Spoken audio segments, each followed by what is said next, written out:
Today is the first time Donald Trump sat as a defendant for the actual start of any criminal trial. We are past indictments, arraignments, all those pretrial motions, and the many, many failed attempts by Trump and his lawyers to delay this Judgment Day today in New York. He lost those efforts, and this defense table is not where he wanted to be today. But Manhattan DA Alvin Bragg has now achieved results where other prosecutors were thwarted.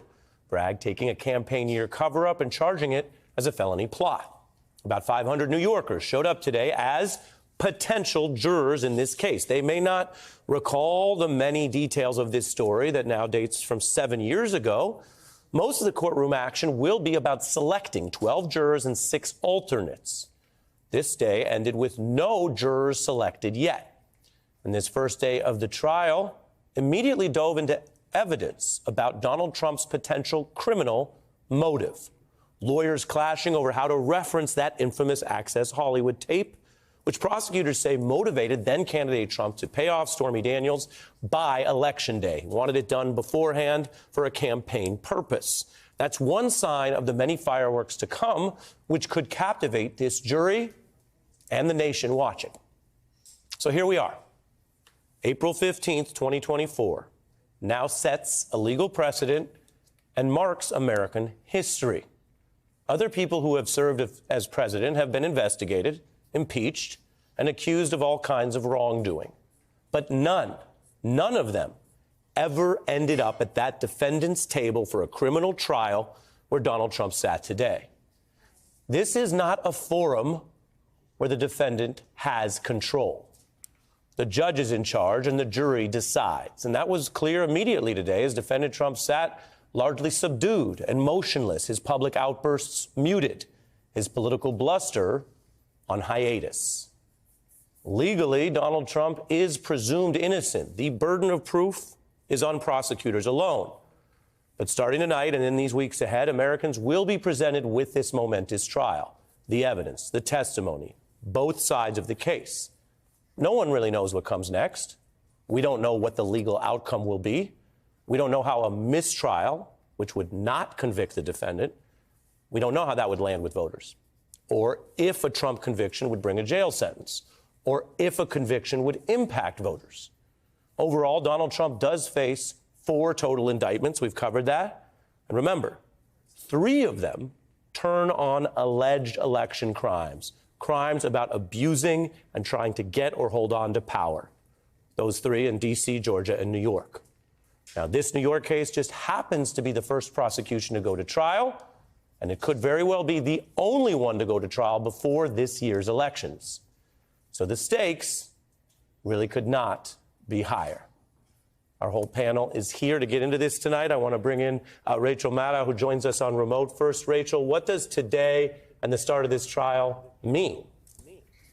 First of all, I think that was an excellent summary, Ari. I think that you've put those stakes exactly right.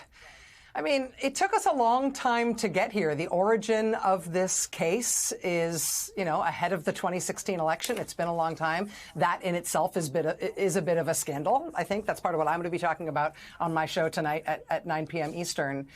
But we did finally get here. The wheels of justice grind slowly. I did not think they would grind so slowly that they would rock the defendant apparently to sleep at the defense table today. I mean, I have to say, I was not there. I do not know if he was asleep. It is possible he was, meditating or just resting his eyes or something. I don't know. But that's those headlines, on the front page of the New York Times, front page of the Washington Post, front page of the Huffington Post, front page of multiple news outlets today coming out of this, that Trump appeared to fall asleep on the first day of his trial. Those are going to stick. I mean, I know it's not the most important legal thing, but we are in the middle of a campaign, and the age issue is the main thing the Trump campaign wants to use against his opponent. The whole Sleepy Joe thing. I mean, this is, as you said, Ari, this is the most historic thing that Donald Trump has ever done. No president ever has been, no former president ever has been a criminal defendant. And on day one, the headlines coming out of it are that he appeared to doze off. And to me, that's just, I mean, it's insane. It's also a reminder of how scary, however scary and somber and important this is. We're also dealing with somebody who is just fundamentally buffoonish. And this will be as much a reminder of that as it is of all the more serious things here that are at stake. You know, this is a guy, we've already had mentions today of like the one alleged mistress and the other alleged mistress, and the doorman who's making the allegations about the alleged love child with the third alleged mistress. And then, I mean, and the crux of this is not who he slept with. The crux of this is his alleged criminal conspiracy with the National Enquirer. I mean, this really is a fundamentally buffoonish person. And this will center that in the mind of the American people in a way that, you know, him staying awake in court today might have diverted. But this is what we've got. You go to the election with the candidates you have. Yeah, and Rachel, this goes, as you say, back to 16. So I have one more question about that, and then I think Chris looked like he wanted to react to your point about the courtroom decorum.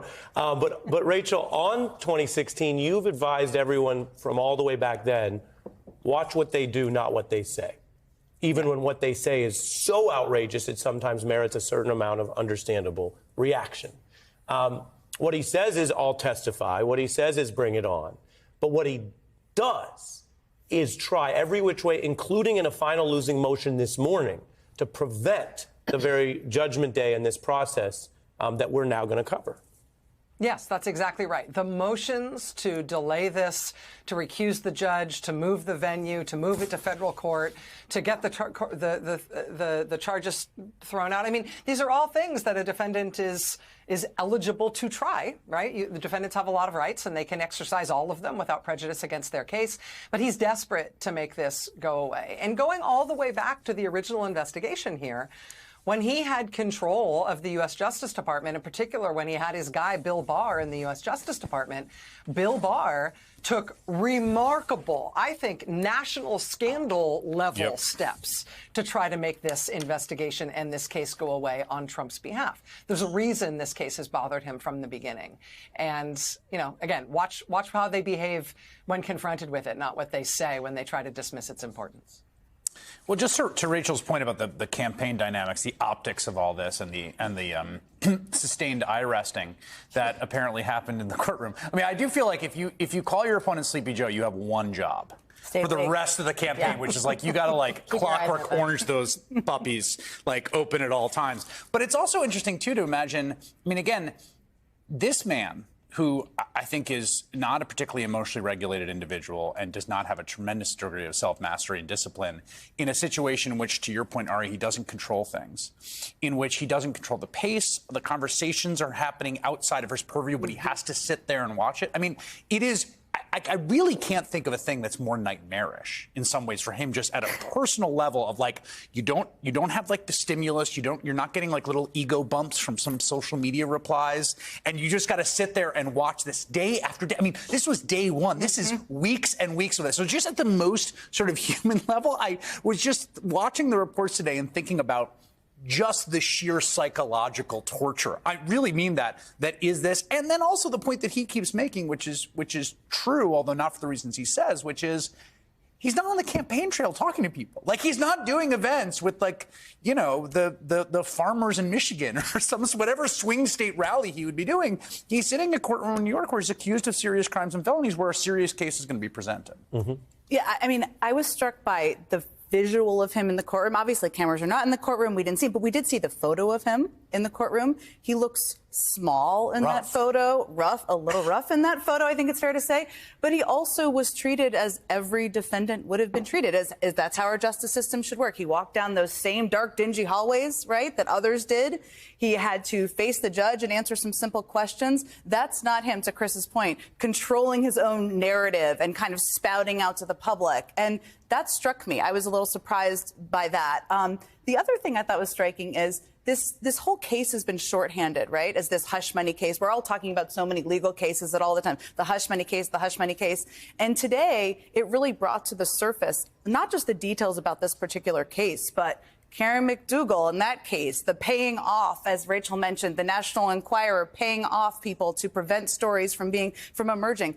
that tells you that's a character case there. So if you're looking at the fact that the backdrop of this is a political campaign, we don't know what the politics will be, but I wouldn't say this was like a particularly good visual optics day for Donald Trump. I mean, can we just go back to the sleeping?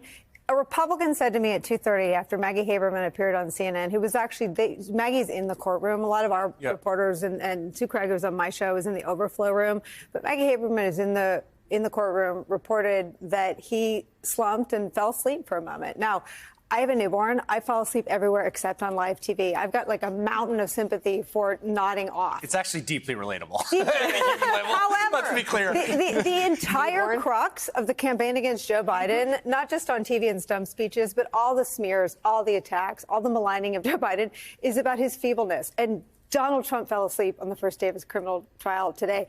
And if the parties were flipped, that would be everywhere. Oh, my God. I mean, so it just, it. for me, the asymmetry of the moment was in such stark contrast when only Republicans were calling me and saying, what are you going to do about Trump falling asleep? I was like, wait, what? I can't run it down. Like, what do you need, 11 sources? He fell asleep. Maggie's on CNN saying it. The other thing about today is that Trump is running on the crimes he was charged with in the 2 Jacks. He's running on the insurrection. He starts his rallies with, ode to the insurrectionists and me, together forever, me and them. He is running on stealing classified documents, saying, when you're president, you can do it because of the Presidential Records Act. He's not running on having sex with Stormy Daniels and Karen McDougal and paying the National Enquirer to catch and kill those stories. Not running on these facts because he doesn't want these facts in front of the country. Rachel, you were nodding. Go ahead. I was just going to say on the National Enquirer part of it. I mean, things that we learned about the fact that the National Enquirer has to be central to a presidential, to somebody who was a president and who wants to be president again, itself is insane.